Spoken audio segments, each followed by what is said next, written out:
Председателот на Судскиот совет Александар Камбовски уверува дека ќе се почитуваат насоките од Врховен кој ги прифати жалбите на разрешените судијки од Скопска апелација, кои учествувале во носење на пресуда поврзана со Македонски Телеком и го врати предметот на повторно одлучување.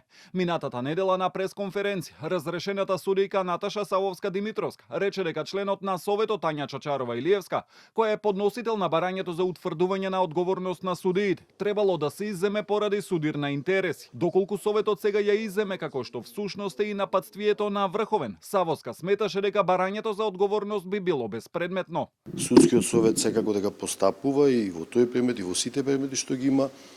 Кога Советот за жалби при Врховен суд укинува наша одлука, секако дека ги почитуваме нападствијата и постапуваме по нив се со цел да донесеме една правилна, законита одлука. Инаку членот на кој што се алудира воопшто не учествуваше во односење на одлуката на Судскиот совет. Судскиот совет денеска утврди низа пропусти кај судијата за извршување на санкции кај кривичниот совет во Основниот суд Гостивар околу Ремзи Мифтари, осуден на 10-годишна затворска казна за случајот Дурмотурс, кој од ноември е во бегство. Тој првично требало да биде спроведен во затвор уште во јуни.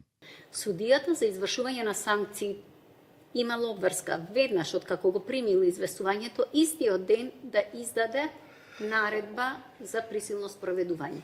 И истиот ден по електронски пат, да ја достави наредбата до ПС Гостивар. И ПС Гостивар требало веднаш истиот ден да постапи по наредбата за присилно спроведување.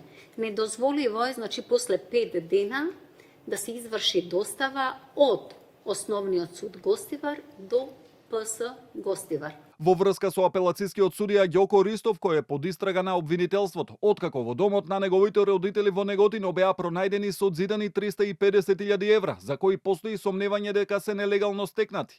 Камбовски немаше точна информација колку представки во Судскиот совет имало против него. Единствено потврди дека немало пријави против Ристо од негови колеги судии.